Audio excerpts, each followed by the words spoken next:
Tempest absolutely should have taken that match. Not only taken it, but taken it 3-0. Yes, not that's even right. not even worried about it. But they lost it, and now they're playing this extra playoff round. Then they should be in the next round. It should be Mighty that's fighting against Miracle now, and they could just lose to Miracle. What an upset! That's right. Two Raven upsets. had 0-13 in series, and the final series against Tempest, they brought it together as they were practicing super hard. And Tempest also, it's costing them big, as if they lose one, they're gonna be gone until Season 2.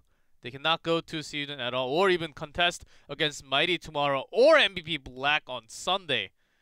So an MVP Miracle just having their theme and keeping at their momentum, just staying safe.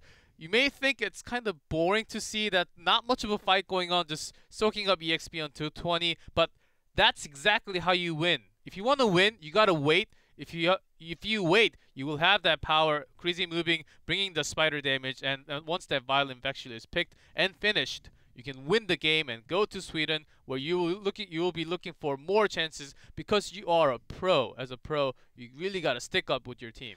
So we got Cursed Hollow, Infernal Shrines, Towers of Doom. TOD. Those are our maps that we have left for the remaining maps. 2 minutes Spider Queen as well. We are going, however, to Cursed Hollow. It's going to be the 4th map, Tempest map, or actually it's a Miracle map pick, sorry.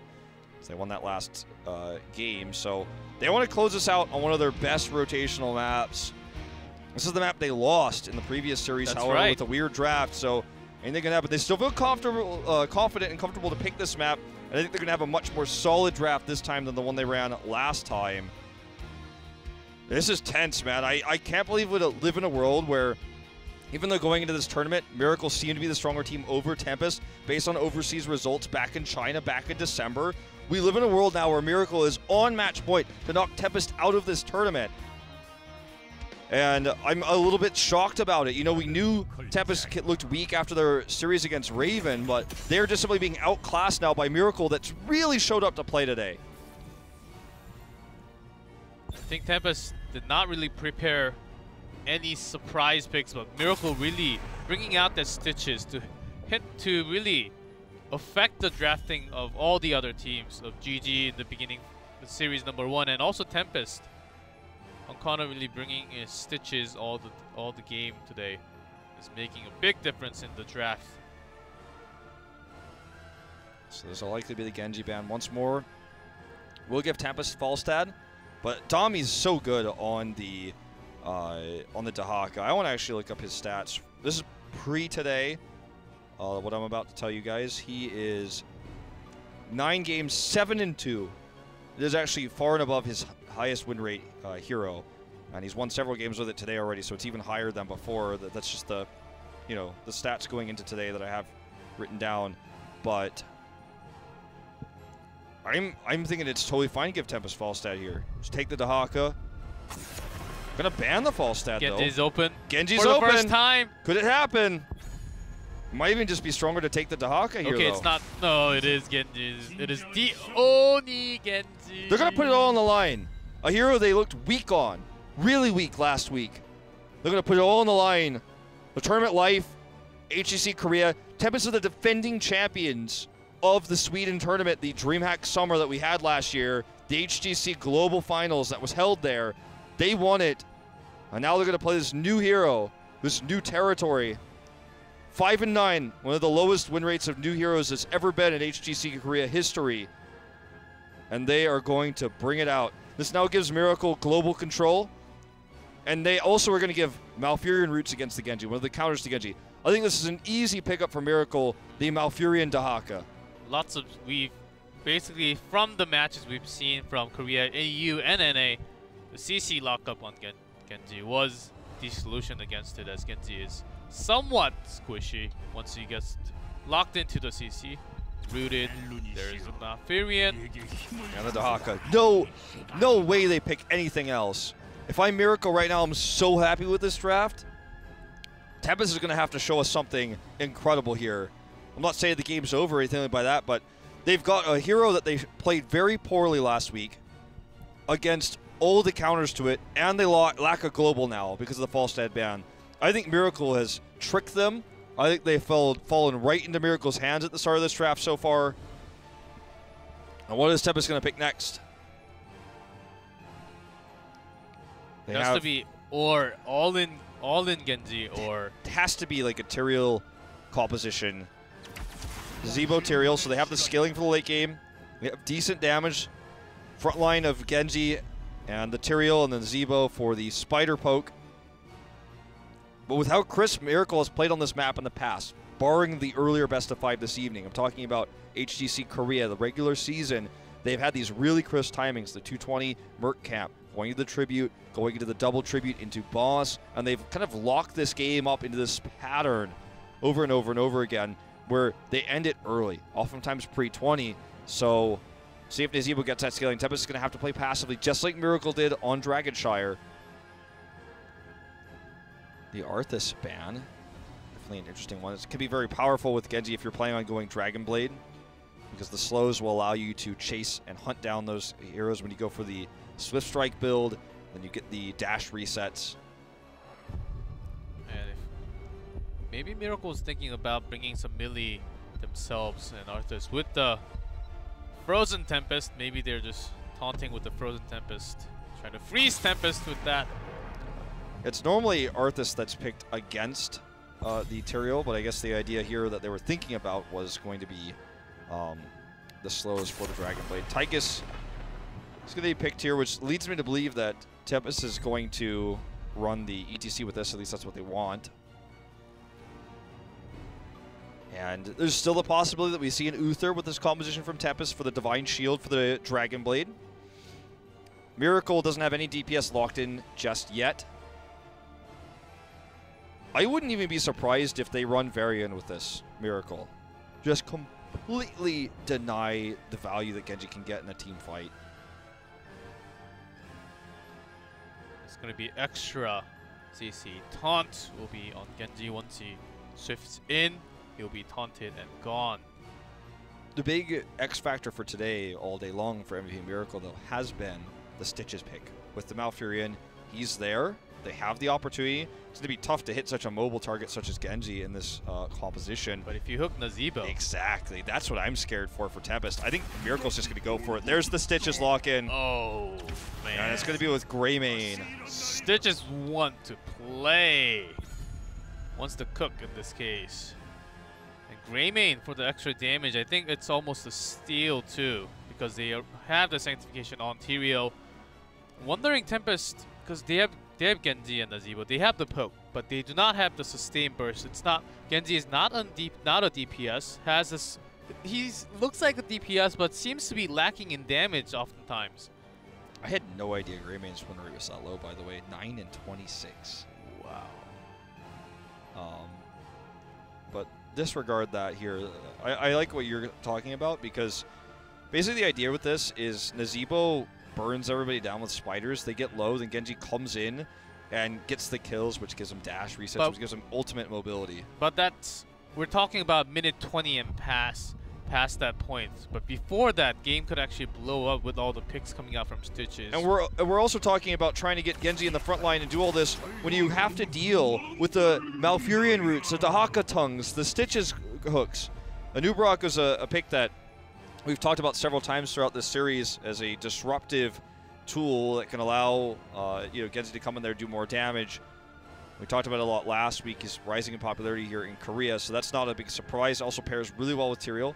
Feels very Chinese. We saw that a lot last year. But I like the finish up from Tempest. Carries him for the extra damage, 7-sided for more damage onto single targets. Anubarak for the dive. Just imagine Genji going in with the E, Tyrael, Aljurin in, carries him dashing in, Anubarak diving in. Except for Nazebo, everyone is going to dive right in, look for the pick. And that's exactly what they're looking for. Nazebo's going to be dropping the spiders behind all of that, so he's going to have that freedom. That's the idea, right? In theory, for Tempest. On the side of Miracle, looking for another DPS here. Hammer's available, not a crazy choice here. There's no blinds on the side of Tempest. Vala, not a lot of protection. It's going to be the Hammer. So, in terms of this, I feel like Tempest actually has the better draft in terms of team fighting, no doubt. But when Miracle has the ability to pick, when they rotate, when they look for the hooks, if they can hit those, which so far today, when Hong Kong as well as Stitches with the Malfurion, He has been on point, so that's terrifying to think about in the early game. But late game will go to the Zebo, and late game will be attempted to be achieved with team fights on the tributes with the Anubarak pick. Tempest tournament life is on the line here. MVP Miracle wants to advance to face Mighty tomorrow. This could be our last game of the evening here on Cursed Hollow.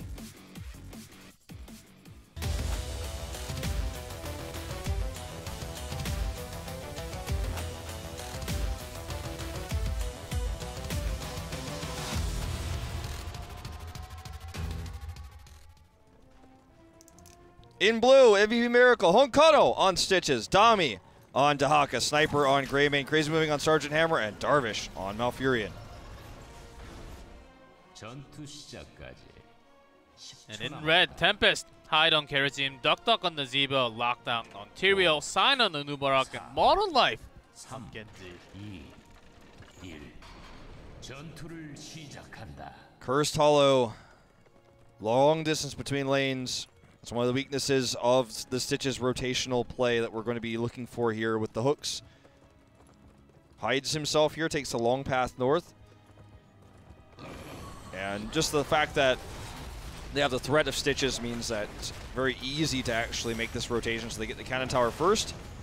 Bot cannon tower will likely go down as well. The question is, how many are they going to get? Because with Sergeant Hammer and Greymane, this is going to be much faster and much better for Miracle than what they can achieve in the bot with the Anubarak play. Ooh. I guess he used the tongue already. A little bit more faster for Miracle. Yeah, I don't even know if it's a little bit. Like, they already have half the fort gone. Like, this is way better for Miracle in the early game. It is 4v5, but they are getting the extra soak on the XP, so Miracle really wants to have the strong push from the beginning, because they want to go all the way to the keep, have that pressure, so Nazebo. Exactly, they're just trying to counter Nazebo with this. So this is the start. They end up getting the better trade in terms of the forts. Yes, Tempest gets 1-2, but this is not as significant for Tempest because they're playing for the late game anyways. So let's see what happens in terms of picks now that we've moved beyond the fort trade. Left horse on Genji. Yeah, that's very worrisome for me. Yeah. I mean, I know what you mean. Like, this is like he just kind of picked it, and then they were like so worried in the draft. They were so focused on the draft, he couldn't even take the time to switch his loadout. I'm sure that's what the Korean commentator was talking about too. So, I feel like what has transpired so far is massively in favor of Miracle. Tempest did end up getting the better soak very briefly. And Tempest is going to have the first camp take here. Looks like just slightly ahead of Miracle. Actually, I'm not 100% sure, but I'm going to do it around the same time. Hook whiffs there. Actually, with Greymane, it's going to be a little bit faster, despite the fact that they came a little bit slower. So even camps. First tribute spawn is going to favor Miracle, actually. It's going to be the opposite side of the siege push, which is going to go directly again to the keep wall with that fort already down. So this is huge for Miracle. Tyrael was very far away. Genji has to dash away for some time. All they have to do is poke and try to not get picked on the hook. The Crazy Moving doing a lot of damage. The dive-in mostly avoided here. Sign going to get rooted as well. Almost a suicidal dive there. He does get taken out after the burrow charge. Modern Life doesn't actually get the reset for the dash he was looking for, and Honkono survives. This is disastrous. There's another hook. Double here for Miracle. They're going to get the first tribute. And don't forget, that top push continues. Looking for some extra damage here. Duck Duck actually wants to turn this around. Everyone's pretty low. Did you see the jukes on Crazy Moving? He's just been controlling so well today. No, he was on that siege mode for the entire team fight. That's how easy that team fight was for MVP Miracle. Wow. And the bold move on right into the bush. They actually don't get the tribute, but this is okay for Miracle because they got the better trade in terms of EXP for the fight. And that top siege push is continuing. Honkono here, it's a lot of damage. Sniper's doing what he can. Darvish actually not in position for the root. This actually is going to be a 1-for-1 here. The heal's gone now for Tempest. That's a problem. Modern Life actually has to dash away. And with that strong push onto the camps and fort already being gone on the top lane, Nazebo has to take care of that. With the somewhat erratic role swaps that we saw last week for Tempest. This is going to be Modern Life's first game televised ever of Genji when their tournament life is on the line. Just want to put that out there. A risky choice, a big gamble by Tempest. They do clean up the top Siege Giant camp at the cost of losing the tribute, but at least it didn't get far enough to push down the keep. And since the fort was already gone, this ends up being pretty okay for Tempest because it gives Duck now the free soak with that push. That's right, more stacks, and they actually stalled a lot of time. For the first tribute only. Darvish is lost. There is no way of escaping here. Wonder why he was there, though. Yeah, I'm not entirely sure why he was headed that direction, but anyways, full cocktail build coming out here for Sniper. Duck getting a lot of free push now. He had the free soak up there because the lane was so favorably pushed for him. And a lot of lost minions here for Sniper. This gives Tempest the edge in EXP, only slightly. Ooh, hook. But deflect is pretty good. Even deflected the ammo. Actually, Toxic Gas has 7 for Stitches. Yeah, it's going to work really well against Genji. Lockdown will likely be hooked again. Honko's waiting for it. Waiting for the perfect angle. Beatles, though. Somewhat of a counter. We didn't actually talk about this, but Beatles make hooking, actually. It's kind of like a soft counter in terms of what you can accomplish with the hooks. Also harasses whoever is channeling at the tribute. If the Beatles go that way. Really favorable position for Tempest in terms of this tribute, but there's a lot of ways to harass for MVP Miracle. It will be good if they can take the tribute, but all they have to do is stall time. If they make this tribute phase into like 2, 3, 4 minutes, and it's working better for Tempest already. Absolutely. They're gonna get. What I'm more concerned about, oh, hold that thought. We do see the dash in. Darvish goes the wrong way once again. Dami actually does brush talk in. However, a lot of damage being done here to Teriel. Modern Life doesn't have an escape. He's going to go down. They dodge the Teriel death. It's going to be a double here. And now, all they have to do is use the hammer. But now, Dami can go back up and push the top keep just like he was doing before. They are on curse point. How are they going to use this advantage? I think saying Dami back up to the top would be a great choice. It's a really far pushed lane, but looks like they're just going to clear bot instead, looking for the 10 advantage. They're not going to do anything crazy with this. That was a great dive, as we mentioned. It's going to be a dive competition for sure. But not enough burst. As you see, you would expect more damage to come out from Genji, but it's not as much as if you have a Grey main in your team. That's one of the things we've been seeing all over and over again. Genji tries to go in and look for the kill, but not enough damage every single time. Wonder if it's going to be Palm, Dragon Blade, or if it's going to be X-Blade, X-Strike and 7-sided. It looks like they're going to wait till the team fight to decide. Wow, we're going for Cocoon. Is it going to be Judgment? Let's see. Oh, Sanctification. Seems to be the one. Cocoon. Cocoon, a really interesting choice, because I feel like Anubrak, when you have the Locust Swarm, especially with Sanctification, it's such a strong pairing of what you can accomplish. Sign again dives in, but it's dodged. Crazy Wing doing a lot of damage. There's the Sanctification, though. Onkono getting very low, but doing a lot of damage. The X-Strike goes down, going to kill him here. But everyone on the side of Tempest is so low. It's a 1-for-1. Hyde has no escape. He gets taken out. And here comes Crazy Wing from behind. This could be a team wipe. Duck does get slammed into the wall there and taken out. And it looks like only Modern Life will escape, but this is going to be a curse for MVP Miracle. For sure, and Camp has been working its way this entire time. That top lane will be pressured so heavily once and Miracle would be looking to even steal the boss to have that more pressure on the top lane. They definitely could. They're just going to look for the massive lead in EXP soak right now rather than committing to the keep, which I think might not be optimal, just because getting the keep early would give them such a lead against this Evo composition, but they just want to have this EXP lead and then perhaps rotate into boss. They're going to have such a massive lead in terms of talents in just a moment. They're going to be 13. After this soak continues, it's already nearly a level lead they have with this dead fort. The keep pressure is real, and oh, the root! Look at the root there! He does do the 7-sided immediately, but still, you have to actually appreciate the synergy in Miracle today. That's a wasted 7-sided. It's not the longest cooldown in the world, but I just have to sit with my mouth open and be impressed. That's going to miss a lot of the burst damage they need when they cocoon on another target. Maybe Konkana was even thinking about Gorge there, because cocoon is a very good counter against Gorge. He's actually doing the Shuriken build as well, Genji is. which I can understand given that they don't have that much burst and they want to have this poke, then have him come and finish things off after he does the shuriken damage, just go in with the X strike to get the kills and his Evo spiders to help wear things down. It's going to be a boss for a boss here, an even trade. Miracle's ahead in talent tiers, so they're happy with this trade, but I feel like Tempest is even happier because perhaps with a talent tier down, Miracle could have invaded this, and this is just going to delay the game, which gives Tempest a bigger opportunity, even though they're behind, to get to that level 20 they so desperately need. That's what I originally thought with the talent lead, that Dehaka can join into a team fight anytime. I thought Miracle wanted to go a little bit more aggressive, but they go towards a safer path because their stake is on the line. Of course, more pressure for Tempest. If they drop this map, they're gone. All right, Incendiary Elixir is completed now. That's huge for the extra damage that's going to bring.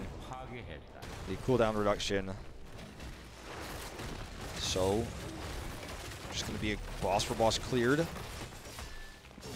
And everything is on the, there's like no more objectives on the map. All of the Merc camps are taken, so Tempest can just sit back and clear this. Just going to damage their keep wall slightly. Not even really going to do much here. So every camp on the map is taken. We are at a completely neutral zone in this game. One level up for Miracle, but same talent tier. 0-0 for the next tribute set. The next catalyst in this game is going to be when the announcement happens. Where's that first tribute going to be? Because right now, in terms of objectives, there's nothing either team can do, so they're just soaking. Clearing that boss. Tempest finally cleared it up. This is good for Tempest, that there's even a place in this game that exists right now, despite their early deficit. Doctor getting that so stacks for later on into the game. This is a real harass. I believe they also lost the wall to the keep, or very close to. I think it's completely gone, yeah, from the curse. So whenever they take the camp, and when it comes, they have to send someone because it'll be doing direct damage to the keep, which they did not want at all happening. Could look for the hook onto Duck Duck. He needs to be better positioned. Okay. Not going to find the hook on a Modern Life either. Root also on cooldown now. Alright, lockdown swinging in.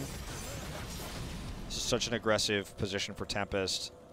This tribute's not absolutely necessary. Remember, Miracle, if they just continue to delay this with Napalm and Moonfire, then perhaps Dami just goes top. Oh, they're going to get the hook on the hide, though. Not root, though. Yeah, not a perfect root. There's a, I mean, the sniper. Modern Life just going to X-Strike in. Fails to hit his target, though. Sniper's doing a ton of damage. Look at that cocktail damage. They're forced to use Sanctification to try and turn this fight around. I think they should be leaving, though. The other cocktail will do so much for them. Look at that damage. Oh, my God. There they go in. Tyrell's already dead. Hyde super low. Another cocktail. Sign screwed that up. He actually caused the cocktail to kill him. And now that's going to be 3 dead. This is going to be a keep for sure for MVP Miracle. Sniper, what a player there. He almost got all the CCs, but getting out of there was the initial thing, and right after, he was the one doing all the damage for MVP Miracle. Tempest does not have the burst, and not yet. Maybe they're going to lose this entire keep, and maybe the game will finish before Duck gets the power spike. This is the keep that they were looking for, that they so desperately needed. Tempest played so aggressively there. The Sanctification usage from Lockdown. It's been a long time since Tyrael was his main hero. And another hook comes in. Ice Block immediately, though. Look at the root, so well timed, knowing that the Ice Block was going to come out. Bio goes down. Lockdown gets caught. This could be game if Tempest messes this up. Cocoon coming in, but it's too late. Duck Duck so low. Cyber gets the reset. Gonna get the kill on the Modern Life. Hyde's the last man standing. Such long death timers now. This may just be game over, G-Clef, as they march for the core. Was that going to be enough? Stitches is down. 4 men standing right in front of the core. Adaptation is back in 3 seconds. I think they can take this. MVP Miracle with the upset win. They're trying to finish this off. Tyrael's not up for 6. He doesn't even have Sank for 10. They were the huge underdogs today in this series, and they dominate Tempest, taking the series 3-1 to advance to face Mighty tomorrow. 15 kills to 7 and a 13-minute game on Cursed Hollow. Risky choices by Tempest in the draft to pick the Genji there and the Nazebo for the late game against a team that's shown time and time again they will end this map early. They know how to rotate properly. They took the better team fights. The hooks were good. And Tempest put everything on the line with a gamble in their last draft. And their tournament life ends for it. Tempest, one of the big favorites to challenge Black in the finals of the playoffs. Shots we'll see you next season. fired from Onkano. That's what you get from having that cute ETC on your monitor. That's the power of ETC. Really protecting him, and Onkano, it's crazy moving, and sniper on that gray main looks so scary at the end. That's the burst that's actually the burst that Tempest needed. I think they really fell into the trap of Genji. They just drafted right in, and they lacked the burst damage like Greymane. It was a Modern Life's second game ever of Anubarak, and I thought he played a very weak Anubarak as well, to be honest. We saw very few cocoons there. His mistake to actually proc the cocktail there at the end actually kind of was one of the catalysts to them losing the game. Lockdown playing on the Tyrael, I feel like there was a lot of mistakes in terms of team fighting that happened for Tempest where they just couldn't actually stay coordinated together. You know, it usually involved the Tyrael play, the sanctifications that we saw on their side. They would just drop it, whichever Tyrael it was, because several different players in the series played the Tyrael, Modern Life, Lockdown, and I think Sign played one as well.